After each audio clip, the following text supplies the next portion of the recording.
سبيل الدموع سبيل مريح، تنهدى يا صاحي كي تستريح وبث الدعاء. بسم الله الرحمن الرحيم. السلام عليكم ورحمة الله وبركاته. Alhamdulillahilladzi ja'ala al-ilma taharatan lin-nufus wa nuran lil-basair wa hadiyan ilal jannah. Asyhadu an la ilaha illallah wahdahu la syarika lah. Asyhadu anna Muhammadan abduhu wa rasuluhu shahibul burhan. Allahumma salli wa sallim ala rasulikal karim Muhammad sallallahu alaihi wasallam wa ala alihi wa ashabihi wa man tabi'ahu bi ihsanin ila yaumiddin, summa amma ba'du. Puji dan syukur senantiasa dan tidak pernah bosan-bosannya kita panjatkan kehadiran Sang Maha Cipta Allah Subhanahu wa Ta'ala, yang mana dengan limpahan karunia-Nya, rahmat-Nya, hidayah-Nya serta anugerah-Nya kepada kita semua, kita kembali masih diberikan kesempatan, kesehatan dan usia panjang oleh Allah untuk sama-sama dan senantiasa mengabdikan diri kita di jalan-Nya dengan menjalankan segala perintah-Nya dan menjauhi semua larangan-Nya. Salawat dan salam juga tidak pernah lupa pula kita hanturkan kepada junjungan alam Nabi besar Muhammad sallallahu alaihi wasallam, di mana beliau telah bersabda dalam sebuah hadisnya, "Man salaka tariqan yaltamisu fihi ilman, sahalallahu lahu bihi tariqan ilal jannah." Barang siapa yang meniti satu jalan untuk menuntut ilmu agama Allah, maka niscaya Allah Subhanahu wa Ta'ala mudahkan baginya jalan menuju surganya Allah.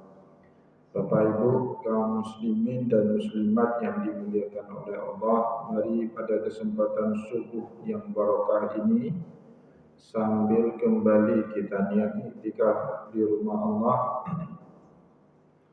mari sama-sama kita kembali melanjutkan pengajian kita dengan kitab Syajaratul Ma'arif karya Sultanul Ulama Syekh Izzuddin bin Abdissalam rahimahullahu ta'ala anhu.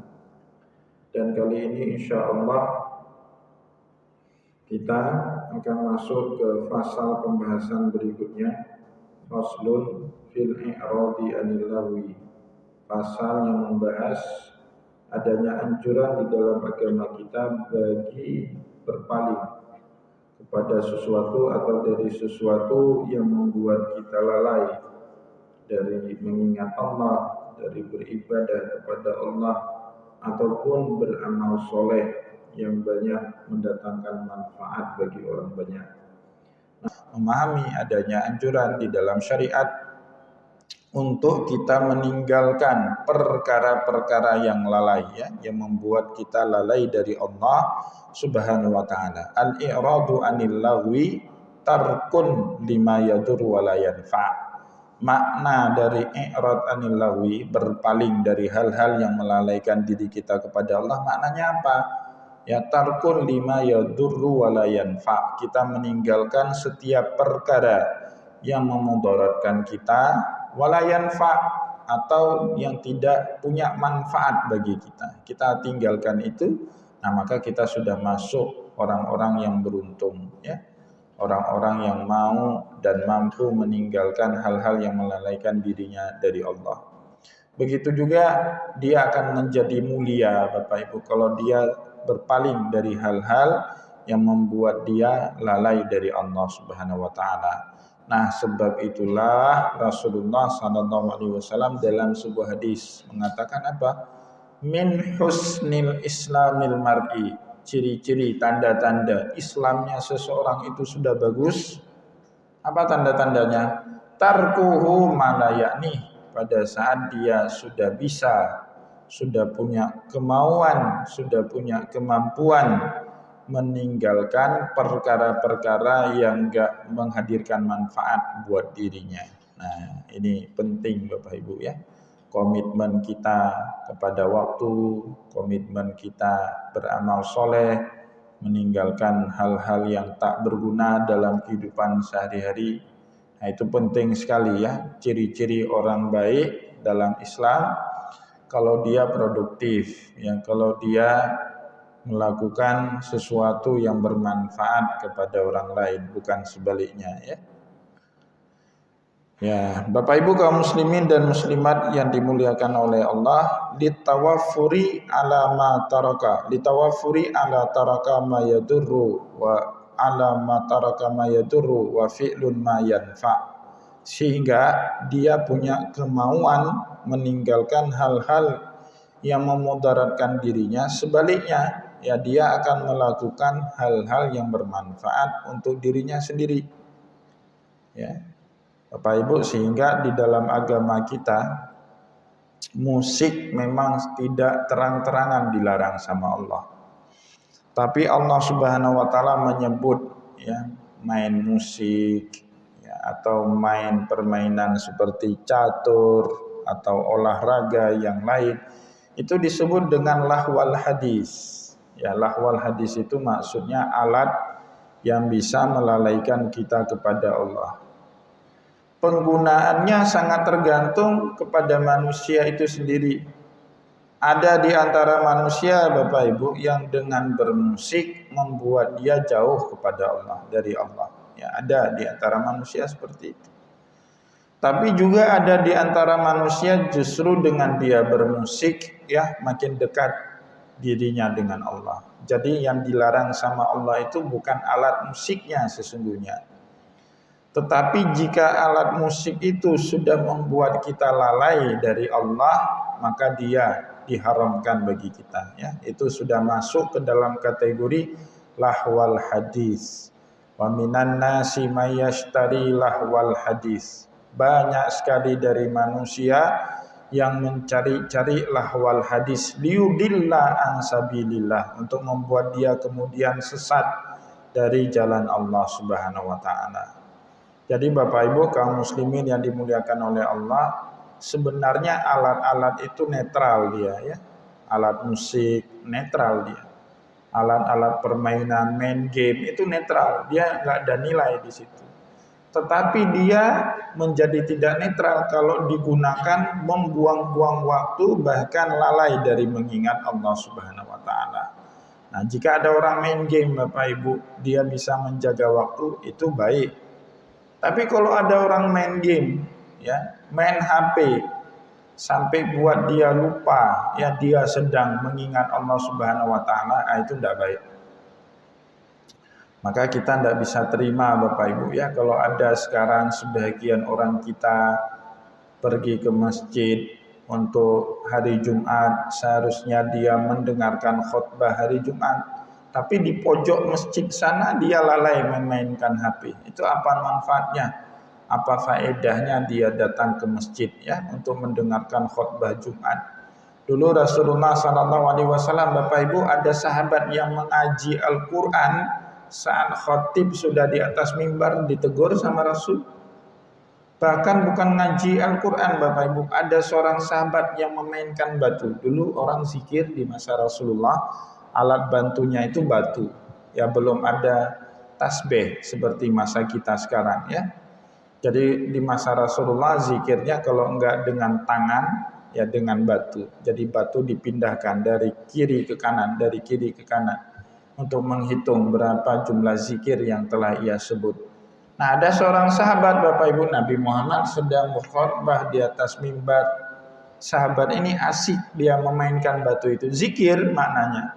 Ditegur sama Rasulullah SAW. Itu tidak patut mereka lakukan pada saat khatib sedang membacakan khutbah.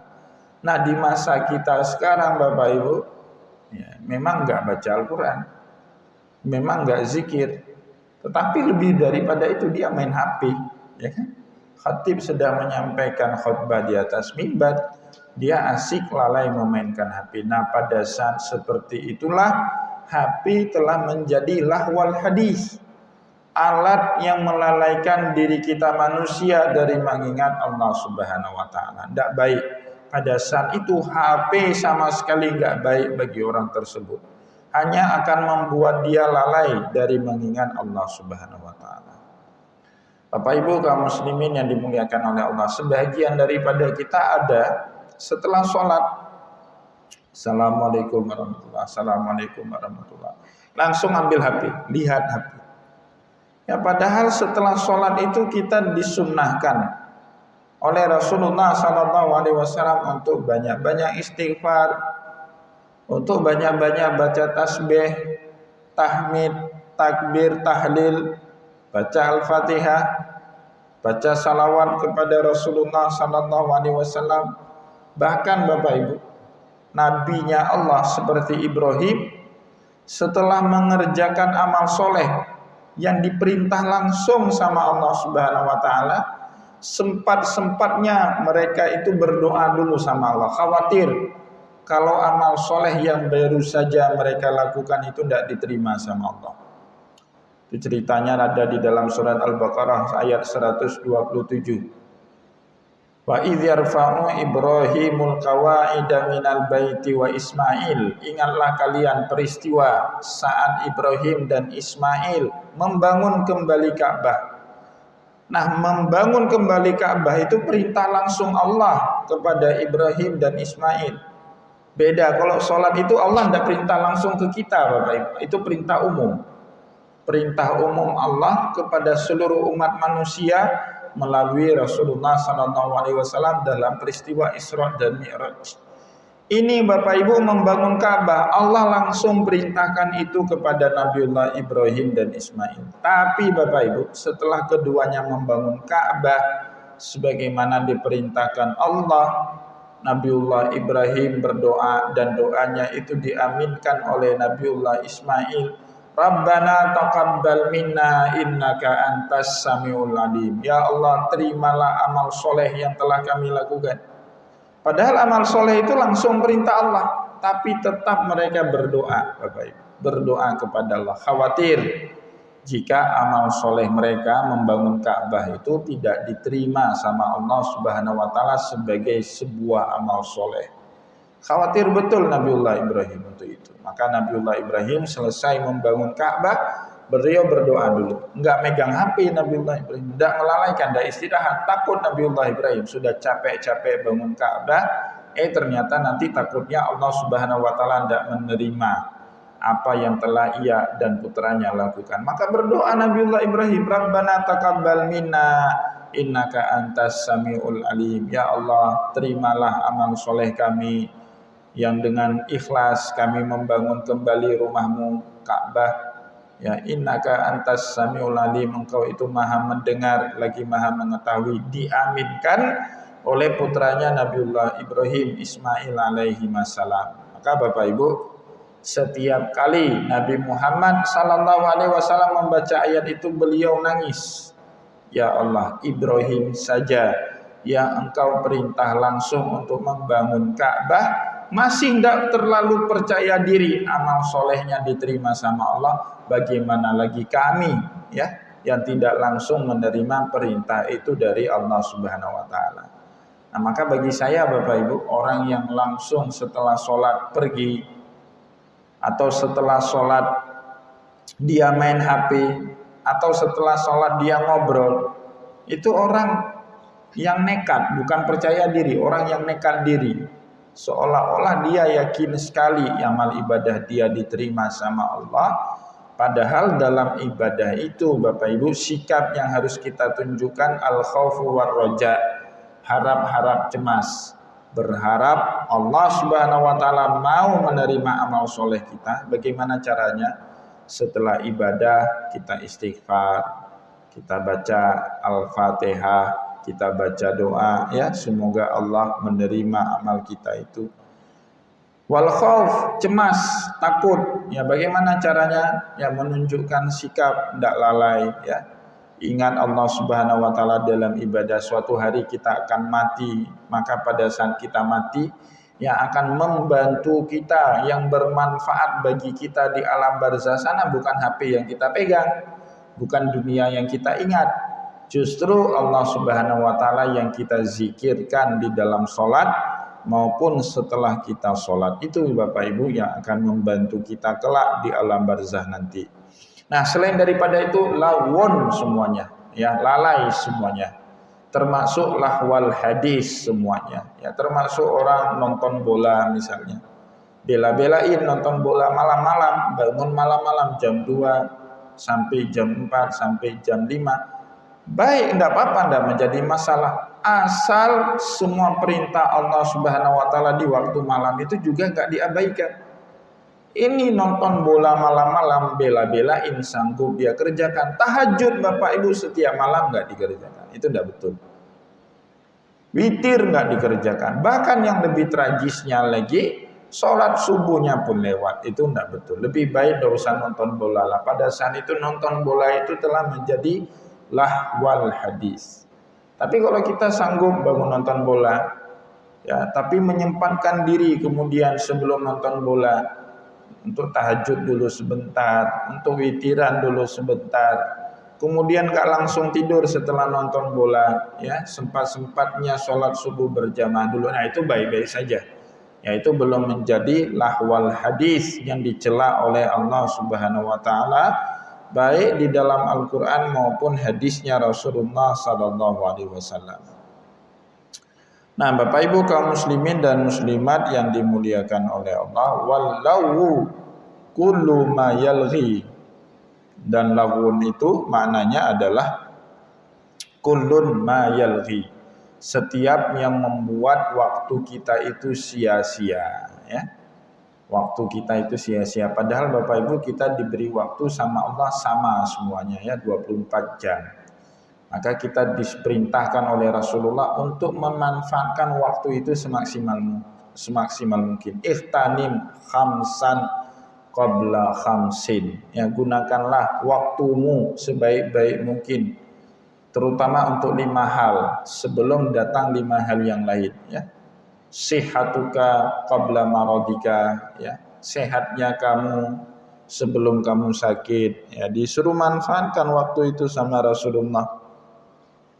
Ya, gitu juga kata Rasulullah sallallahu alaihi wasallam, firahuka qabla syughlika, kita punya waktu kosong, manfaatkan, jangan sia-siakan. Qabla syughlika, sebelum nanti kita disibukkan oleh pekerjaan kita, jangan kita buang-buang waktu, ya. Sebab itu, ya, Imam Syafi'i Bapak Ibu pernah berjalan suatu hari dengan para sufi. Nah, jadi ungkapan yang populer di dalam Islam itu waktu laksana pedang. Itu pepatah kata para ulama tasawuf awalnya, ya. Dan itu ditulis pertama sekali oleh Imam Syafi'i di dalam kitab Al-Umnya. Jadi kata Imam Syafi'i, fadarartul yauman ma'asufi. Satu hari saya berjalan dengan seorang sufi. Fastafattu minhu, maka aku dapat ilmu yang paling berharga pada hari itu. Apa ilmu yang paling berharga yang diperoleh oleh Imam Syafi'i dari sufi itu? Annal waqta kasaif, yang namanya waktu itu seperti pedang. Fa illam taqta'hu yaqta'ka, kalau dia kita tidak gunakan untuk memotong suatu benda, ya maka waktu itulah yang akan memotong kita Bapak Ibu. Wah, waktu itu akan menebas kita, ya. Nah, maka kalau ciri-ciri orang hebat itu orang sukses Bapak Ibu, salah satunya penghormatan dia kepada waktu itu tinggi sekali. Ya, konsekuensinya yang akan lahir apa? Orang itu disiplin. Kalau kata orang barat, punctuality, ya, sangat menghargai waktu, ya, dan dia tidak mau buang waktu itu kepada hal-hal yang enggak bermanfaat, yang sia-sia. Dan ciri-ciri lebih konkret lagi ya Pak, dia sanggup Bapak Ibu bangun di pagi hari untuk mengerjakan hal-hal yang penting, ya. Nah, sebab itulah Rasulullah SAW mendoakan umatnya yang bangun pagi-pagi sebelum subuh itu selalu dapat doa keberkahan dari Rasulullah sampai hari kiamat, Bapak Ibu.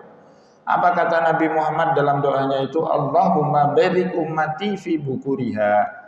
Ya Allah, berkahilah umatku di waktu paginya mereka. Maka Bapak Ibu, ciri orang hebat, orang sukses selalu dia punya waktu di waktu pagi itu. Ya, dia nggak tidur lagi itu. Bahkan sudah mandi sebelum sholat subuh itu sudah mandi. Ya, sudah berkegiatan, sudah beraktivitas. Ada Bapak Ibu, kemarin saya kebetulan pengajian di salah satu tempat di Aceh Raya, di Aceh Besar.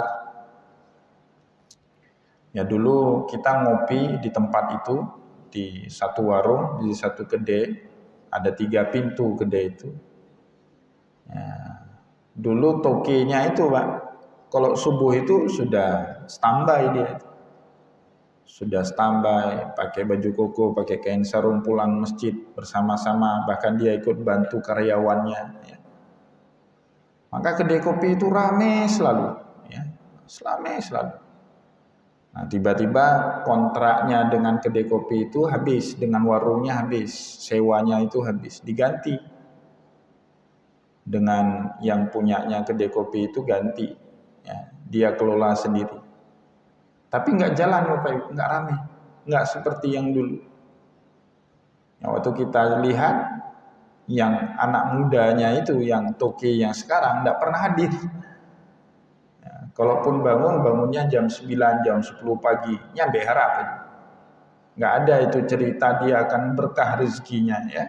Kalau dia buka usaha, dia serahkan kepada anak buahnya, si toki baru datang jam 9, jam 10. Secara sikapnya saja udah salah itu.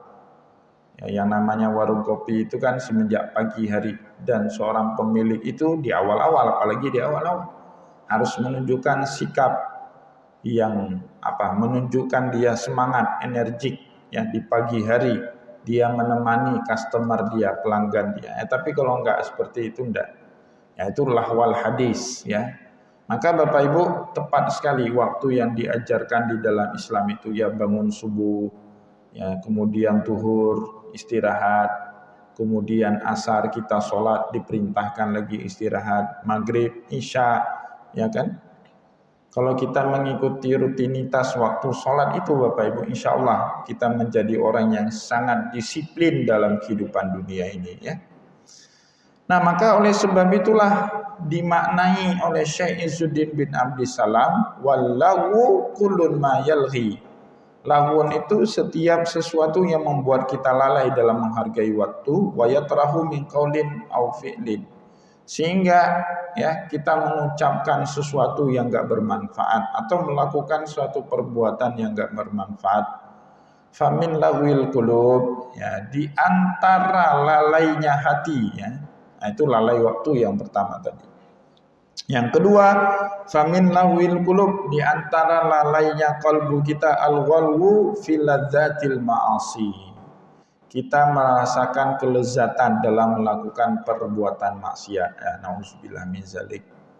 Ya, Bapak Ibu, seandainya ada orang yang sudah enak, yang sudah nyaman melakukan maksiat, wah, itu sudah kena lawul qulub namanya, ya.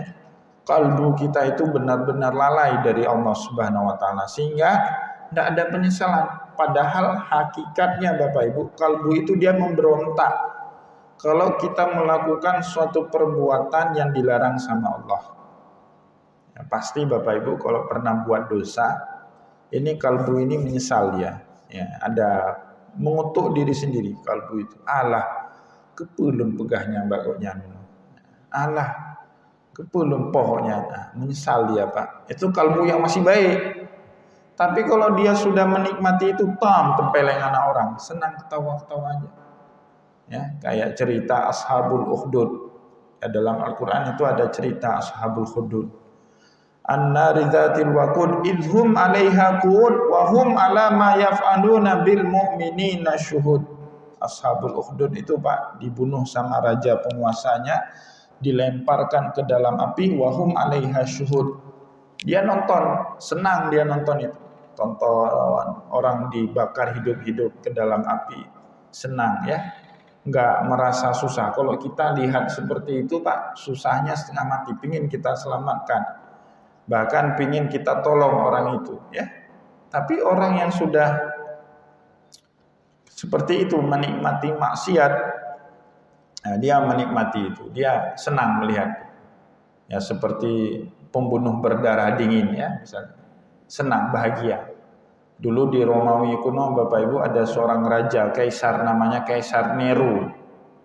Itu kalau dia lagi stres, lagi nggak happy, lagi nggak bahagia, nah dia ambil manusia suruh berantem itu sampai mati. Kalau ada yang mati, ya kemudian mayatnya dibakar, senang dia itu Pak. Nah, seperti orang apa itu istilahnya, pembunuh berdarah dingin, ya. Senang menikmati itu. Nah, maka kemudian kelak diabadikanlah ke dalam pertarungan gladiator itu, yang kan punya orang Romawi itu. Gladiator itu bertempur sampai mati di gelanggang arena itu, bertempur sampai mati. Dan orang Romawi menikmati itu. Ya, padahal itu adalah perbuatan maksiat. Ya. Jadi kalau itu sudah ada dalam diri kita, tanda kalbu kita itu sudah nggak baik. Ya. Kenapa demikian? Karena Rasulullah SAW dalam satu hadis mengatakan, albirru matma'anna ilaihi nafsu. Kebaikan itu yang membuat jiwa kita tentram. Wal ismu, adapun dosa, mahaka fi nafsika, yang membuat jiwa kita itu gundah. Nah, itu dosa Bapak Ibu. Wa karihta ayyatadi'a ilaihi nas. Yang kedua, kita malu kalau perbuatan itu diketahui oleh orang, ya. Jadi orang yang buat dosa, pertama jiwanya nggak tentram. Yang kedua, kata Rasulullah, dia malu kalau perbuatan itu diketahui oleh orang. Jadi tidak ada Bapak Ibu, misalnya bapak-bapak ini nyuri duit orang, kemudian kita ngomong sana, ngomong kemari, kalau kita punya duit hasil curian, tidak ada itu. Yang kedua, pasti jiwa kita itu nggak tenang, nggak tentram, ya, karena telah melakukan perbuatan yang dilarang sama Allah. Nah, kalau masih seperti itu, kalbu kita masih baik. Yang bahayanya kita sudah menikmati itu, ambil duit orang, ngomong sana kemari, ya, nggak ada lagi rasa bersalah dalam dirinya. Itu namanya lazzatul ma'asi. Kalbunya itu sudah merasakan lezatnya berbuat maksiatnya. Nauzubillah min zalik. Fayam bagi ayat raha wa yalghi. Maka bagi seorang muslim yang baik, dia harus melawan itu Bapak Ibu. Dia harus melawan, harus riyadah, harus latih diri. Yang nggak boleh dia turuti, ya, hal-hal yang membuat dia lalai dari Allah Subhanahu wa taala.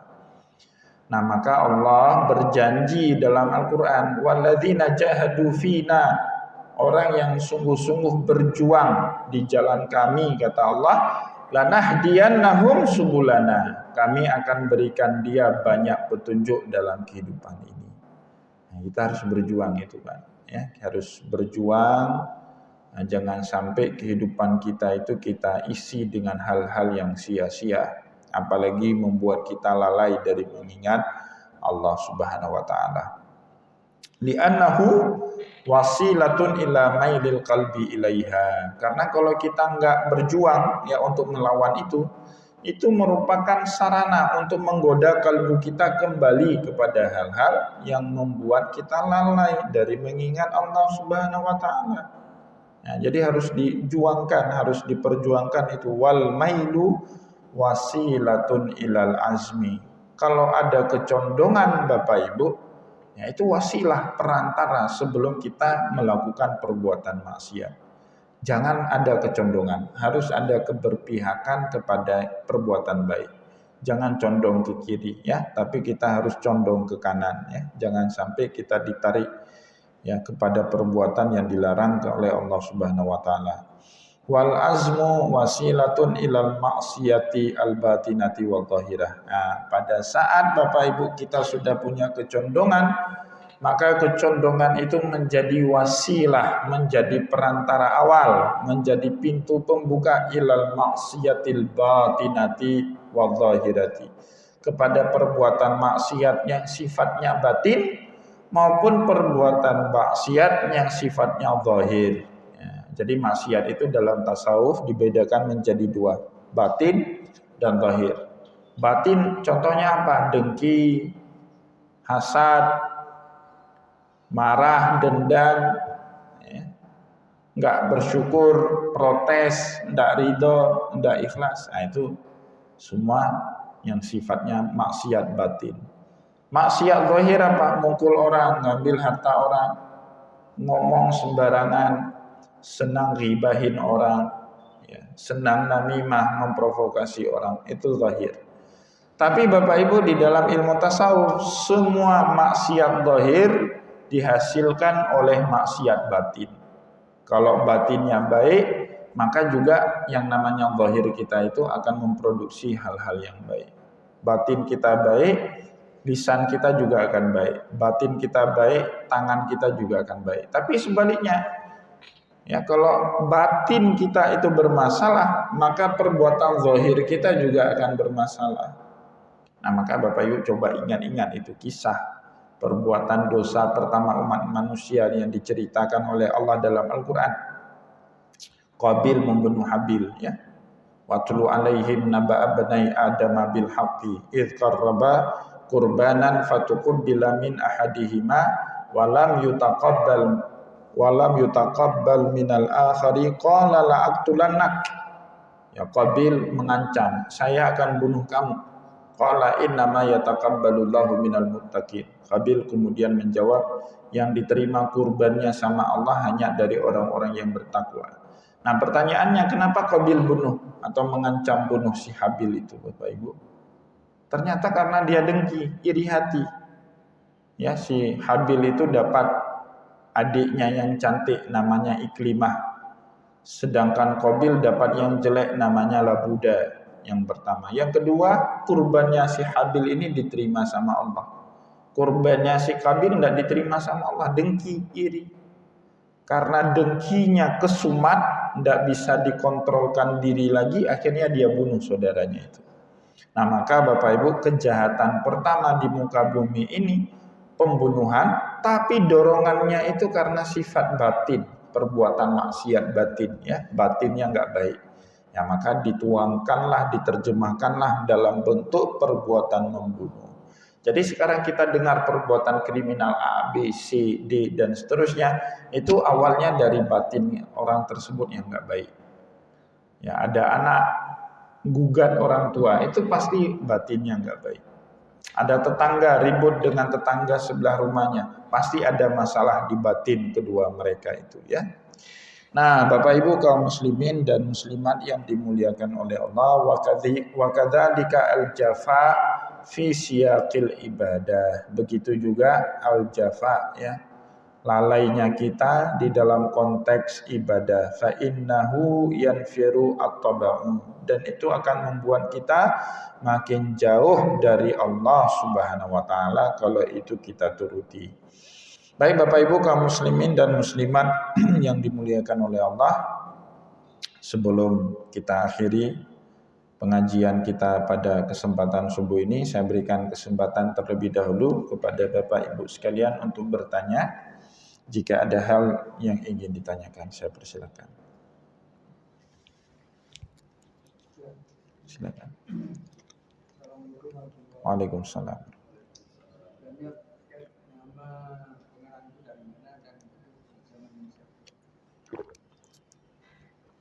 Nama beliau Izzuddin bin Abdissalam. Hidupnya di abad ke-8, akhir masuk abad ke-9 Hijriah, 819 Hijriah.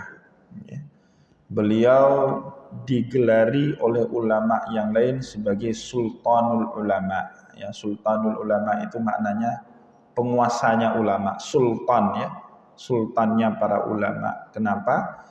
Karena keluasan ilmu yang beliau miliki, ya. Syekh Izzuddin bin Abdissalam itu digelari oleh ulama yang lain dengan Sultanul Ulama. Beliau bermazhab Syafi'i secara fikih, berakidah Ahlus Sunnah wal Jamaah secara i'tiqad. I'tiqadnya Ahlus Sunnah wal Jamaah dengan pemahaman Imam Abu Hasan Al-Asy'ari dan Imam Abu Mansur Al-Maturidi. Dan fikih beliau bermazhab Syafi'i, Adapun tarekat beliau itu tarekat Syaziliyah. Tarekat Syaziliyah itu salah satu tarekat yang sangat berkembang Bapak Ibu ya di dunia Arab, terutama di daerah Mesir, karena pendiri tarekat itu Imam Abu Hasan Asy-Syazili adalah seorang Mesir ya, orang Mesir. Mungkin kalau di Indonesia tarekat Syaziliyah ini tidak terlalu berkembang. Di Indonesia ini yang banyak berkembang itu Naqsyabandiyah dengan Syatariyah. Ya, di Aceh sendiri sangat berkembang tarekat Syatariyah dan Naqsyabandiyah. Imam Abdul Rauf As-Singkili itu merupakan mursyid besar di dalam tarekat Syatariyah. Maka kalau Bapak Ibu sering ya pergi ke Singkil ya, karena kuburan Syekh Abdul Rauf As-Singkili itu kan ada dua versi. Satu di Syah Kuala, satu lagi di Singkil. Tapi bagi orang Pariaman Bapak Ibu, itu ada Syekh tarikatnya orang Pariaman itu bersambung sanad kepada Syekh Abdul Rauf As-Singkili ya.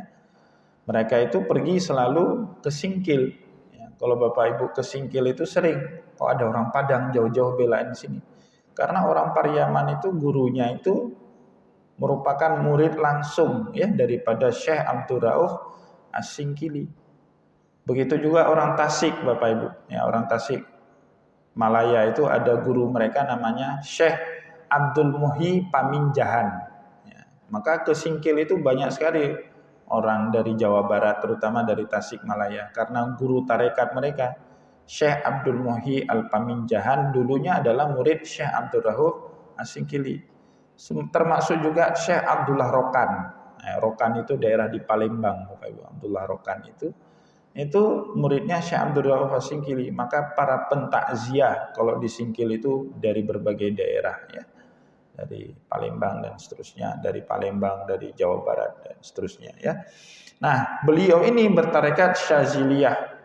Nyambung sanad tarekatnya, beliau punya guru ya. Guru beliau itu yang sangat terkenal pengarang kitab Al-Hikam ya, pengarang kitab Al-Hikam Syekh Ibnu Athaillah Iskandari, orang Alexandria, itu salah satu provinsi di Mesir ya. Kota tua, kota pesisir pantai, utaranya kota Kairo. Syekh Athaillah Ibnu Athaillah Iskandari punya guru lagi namanya Abu Abbas Al-Mursi. Abu Abbas Al-Mursi ini punya guru lagi namanya Abu Hasan As-Sazili.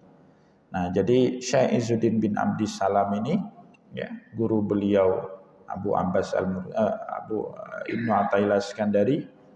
Kemudian Ibnu Athaillah Iskandari ini berguru kepada Abu Abbas Al-Mursi. Abu Abbas Al-Mursi berguru kepada pendiri tarekat Syaziliyah namanya Abu Hasan Asy-Syazili. Ya, jadi beliau secara akidahnya Ahlussunnah wal Jamaah samalah seperti kita. Ya, sama kayak bapak-bapak atau ibu-ibu yang berjamaah tablek. Ya, itu sama.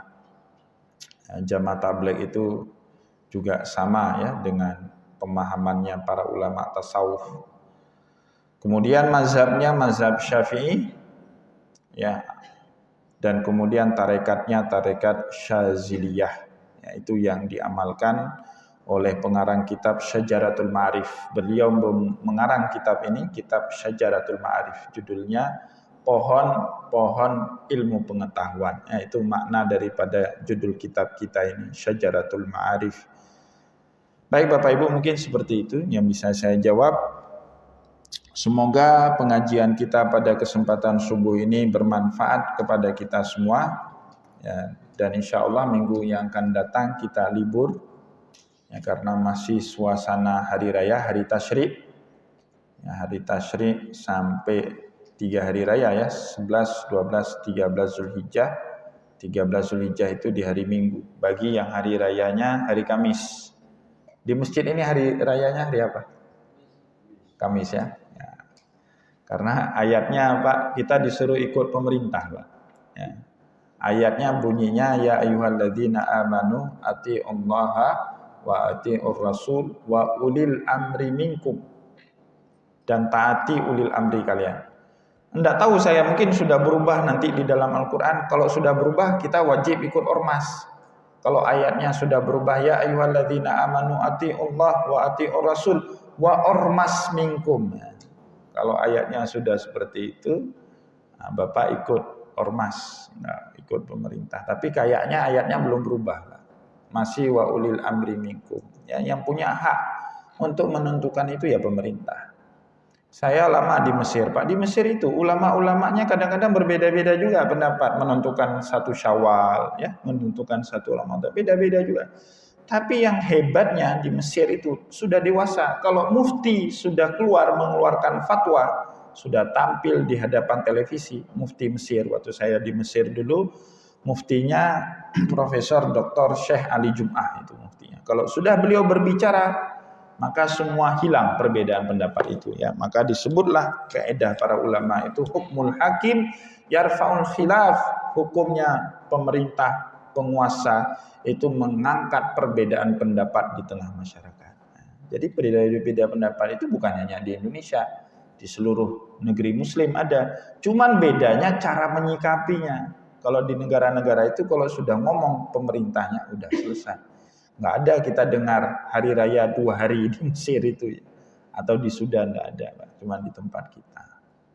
Itu yang pertama. Yang kedua, Bapak Ibu, ini sholat tadi subuh ikut waktu Banda Aceh atau ikut waktu Mekah, Pak? Kalau waktu Mekah sekarang pun belum subuh, Pak. Sekarang mau jam 6:30. Ini sekarang di Mekah, Pak, sekitar jam 2 atau jam 3 malam, selisih 4 jam kalau di musim panas. Di musim dingin bahkan bisa sampai 5 jam selisih waktu. Kita ikutnya waktu Banda Aceh. Ya begitu juga dalam ibadah-ibadah yang lain. Idul Adha, ya, Idul Fitri, puasa. Kita punya matalik sendiri, ada selisih waktu. Dan itu dibenarkan dalam fikih. Ikhtilaful matalik, ya berbeda-bedanya waktu yang menentukan beribadah. Awal mula kita beribadah atau akhir. Maka Bapak Ibu, hari raya Idul Adha itu bukan hari raya haji. Tidak ada syariat mengatakan hari raya haji. Tidak ada, itu bahasa kita orang Indonesia. Bahasa syariatnya apa? Idul Adha, Yaumun Nahri, hari raya nyembelih kurban. Udhiyah, ya, nyembelih kurban. Ya. Maka orang haji itu nggak hari raya, Pak. Orang yang naik haji tidak ada hari raya. Saya tahun kemarin petugas haji, tidak ada hari raya. Mana buktinya, Tengku? Pegang mana? Buktinya orang berhaji itu tidak sunnah sholat Idul Fitri, Idul Adha. Nggak sholat, Pak. Hari tanggal 10 Zulhijjah itu mereka nggak sholat, Pak. Ngapain juga orang naik haji? Lontar, jomrah, Aqobah. Dan bagi orang yang berhaji tidak sunnah takbir Allahu Akbar, Allahu Akbar, Allahu Akbar, la ilaha illallah. Tidak sunnah mereka. Sunnahnya apa? Labbaik Allahumma labbaik. Atau lontar jomrah Aqobah tanggal 10 Zulhijjah itu pagi-pagi saat waktu duha itu, Pak, yang diucapkan apa? Talbiyah, Pak. Labbaik Allahumma labbaik, labbaik la syarika laka labbaik, ya. Talbiyah, Pak, yang diucapkan. Yang mengucapkan takbir siapa, Pak? Kita yang enggak haji. Ya, kita yang enggak haji, Pak. Disuruh takbir, disuruh salat Id. Nah, maka ada orang bingung, tapi di sana kan sudah Arafah. Pak, yang menyebabkan kita sunnah puasa itu bukan wukuf di Arafahnya, mohon maaf, tapi 9 Zulhijjahnya. Sebabnya itu, Pak. Yang menyebabkan kita wajib sholat duhur itu dengar muazin mengumandangkan azan, atau sebab karena sudah tergelincirnya matahari. Tergelincir matahari, Bapak Ibu ada dengar atau tidak dengar muazin mengumandangkan azan, asal matahari sudah sedikit tergelincir, wajiblah sudah kita sholat duhur. Maka nanti jangan pergi ke Eropa, tidak ada masjid di sana, nyosah kenapa yang main dulu. Maka anak dengar suadzan. Bukan itu yang menyebabkan kita wajib sholat duhur, Pak, tapi tergelincirnya matahari. Begitu juga kesunahan kita puasa Arafah, kesunahan kita puasa Tarwiyah bukan sebab saudara-saudara kita wukuf di Padang Arafah. Pak, kemarin 2020 tidak ada orang haji, Pak. Apa kita nggak sunnah puasa Arafah? Sunnah apa enggak, Pak? Tetap sunnah. Tapi kan Ustaz nggak ada yang wukuf. Sebab kesunahan kita puasa Arafah itu bukan karena wukufnya, mohon maaf, tapi karena tanggal 9 Zulhijjahnya. Asal jatuh tanggal 8 Zulhijjah, sunnah puasa Tarwiyah. Ada atau tidak ada jamaah hajinya ngambil Tarwiyah. Sebab jatuh tanggal 9 Zulhijjah, sunnah kita puasa Arafah, ada atau tidaknya orang wukuf di padang Arafah. Tidak ada kaitan gitu Pak. Itu ibadah yang terpisah. Jadi jangan dipakaikan argumentasi, tapi kan orang wukuf hari Selasa, nanti beda itu Pak. Nah, itu ya. Jadi kita sebab puasanya bukan karena wukuf Pak, tapi karena tanggal 9 Zulhijjah. Kita wajib sholat itu bukan karena dengar suara azan, tapi karena tergelincirnya matahari. Ya, Bapak Ibu tadi sholat subuh bukan karena azan Pak, tapi karena terbitnya fajar sodik. Ya, itu yang mewajibkan kita sholat subuh. Sehingga nggak ada suara muazin, bukan menjadi pembenar kita nggak sholat subuh.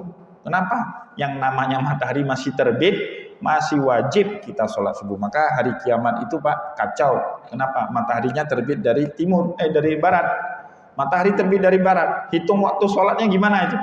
Kacau Pak. Nah, dan nanti akhir zaman itu nggak ada lagi orang sholat. Jadi nggak usah khawatir. Bapak Ibu masih lama hari kiamat. Selama bapak-bapak ini masih sholat, ya, matahari masih terbit dari timur, berarti kita masih sholat. Nah, masih lama hari kiamat. Ya. Meskipun tanda-tanda kecilnya sudah banyak yang nampak. Ya, semoga bermanfaat apa yang kita sampaikan pada kesempatan hari ini. Taqabbalallahu minna wa minkum shalihal a'mal. Wa kullu amin wa antum bi khair wallahu muwaffiq ila aqwamit thariq wa nasrun minallahi fatun karim. Wassalamualaikum warahmatullahi wabarakatuh.